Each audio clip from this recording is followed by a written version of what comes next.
Okay, good evening and welcome to tonight's table enabled share or Chaim Simon Kosam Gimel 163. A shorter Simon, Tilas Simon are getting to me. I don't know why, but almost done with them, and the rest are short Simonim. Only two halachas. Aleph, Imain Mayim Mitzuyim Lefanov. This is a practical halacha. Barichach Yoser Ma'arba Milin. Ula'achar of Mil. Right? If you can't find water, you're traveling. It happens a lot of times, right? You're traveling in a car or something like that, or on a bus or a train. There's no water, or there's no sink over there. You didn't have water with you. You're not going to be one of those people that go and, I've heard about these people on a lot of flights. They take the water in the bathroom until they use a dime, even not just use a dime for bread, but also washing their hands after they go to the bathroom because they don't want to wash in the bathroom. So they take the water and they pour it in the aisle outside the bathroom, outside the lavatory on the plane, which is a huge chal Hashem, and it's not halacha. So if you don't have water, even for Nasuda, now this Gemara is talking about in Brachos, where the halacha, the source of the halacha, is talking about Netilas Yadayim for lifnei tefillah, wash your hands before davening in the morning. That's what it's talking about. Somehow this halacha got brought to Netilas Yadayim by a Suda. I don't know. I wouldn't necessarily say the halachas are relevant to each other. They're different types of Tzilas Yadayim. Either way, the Shulchan Aruch brings the halacha that if on your way traveling, right, you have more than 4 milin. A mil is about 18 minutes. So the Mishabura says if you're traveling in a on a bus or on a car or on an animal, so it doesn't go by actual. The measurements are 4 mil, which is basically 4 kilometers. It goes by the amount of time it takes to walk a mil. So if you're traveling in a car, if you not going to be able to find water in 72 minutes, you're going forward, or you have to go backwards more than 18 minutes. You don't need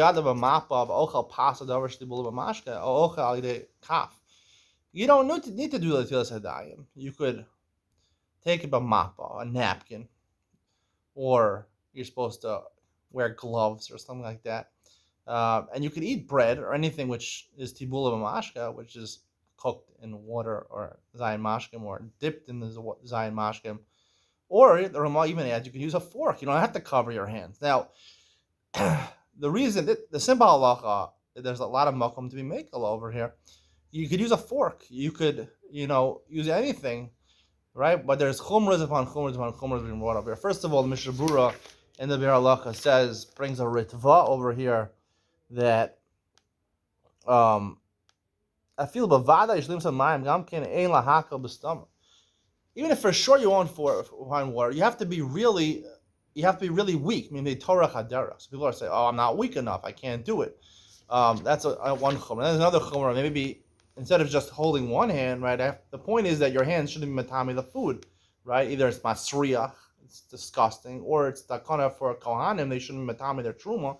So everyone is treated like a kohen because of the basic things might be rebuilt. And kohanim are going to let you know Yisrael. Kohen is going to learn from you.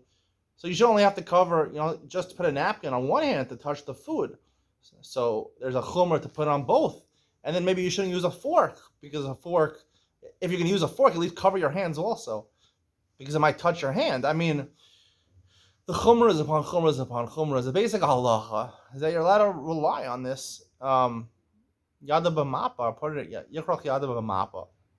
I'm going to explain to you a different explanation. What does it mean, take your hands with a napkin? A napkin. Or he brings from the Mishabur, Shum Dvavar. First of all, he says the other mappa means that you people think it means that you take the sandwich and you put it in a plastic bag and you eat it out of the plastic bag, which is okay, because you're not touching the food, or you wear gloves or something like that. I'll give you a different explanation, Ian Tolino, which makes it much more sense. Beis hamachil acherim, if you're feeding other people, and if they're over bar mitzvah and they're chayiv in hilas hadayim, or they're under bar mitzvah and they're chayiv chinuch, you don't have to. Maybe it's relevant to older people who are eating bread in a nursing home or something that can't eat themselves. You don't have to wash your hands if you're feeding them. But he still has to wash his hands. Right? The whole purpose of Takana Tilas Hadayim was either that your dirty hands are going to make the food disgusting, or that you might touch truma. If the person in his mouth is eating it, but he's not touching with his hands, he shouldn't have to wash Tilas Hadayim. Similarly, if you're eating with a fork, he says over here, you still have to do netilas yadayim. Also, because there was one takana, hey amru v'hei amru, they're low plug. They didn't make a plug. Usually, the way takana is that netilas yadayim is a person who's eating the food. Sometimes other people might feed you, but still, the takana was on the person who's eating the food. So even though it doesn't make any sense, you still have to apply the takana. But also, the Ramah is a hachal misha elon tell you other mishum l'nei yirel l'siyim mechshol. If a person didn't do it, you're violating Isher Da'oraisa. Same with l'nei yirel l'siyim mechshol of putting food in his mouth when he didn't do tilas yadayim. Now, this is a Gemara. The Gemara says in Chulin on Kov Zayin that you have to, the person who's eating has to do tilas yadayim, whether he's touching the food or not touching the food. To say that you're over on lifnei yirel l'siyim mechshol is very hard because really, it seems to me that the whole idea of tilas yadayim is a minhag nowadays. It's a takana, and the Gemara says Mayim Rishonim is rishus. You don't have to do it.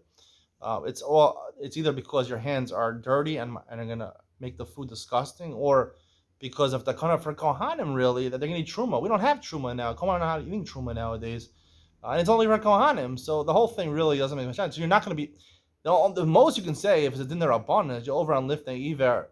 I'm not so sure that the principle of the raisa of lifnei iver lifnei mishal applies to a derabbanan. Who says it applies to a derabbanan? Maybe it only applies to a mitzvah d'oraisa. So it's questionable. This is from the Ri in Perek Eludvarim. That's the conclusion of today's shir. Stay tuned for Ian to lean on, where I give you a noob shot, and Yital Yadav Amapa makes a lot more sense to me, and it's much more easier to fulfill, and it makes your life a lot easier when you're traveling. Stay tuned. Ian to lean on coming up next.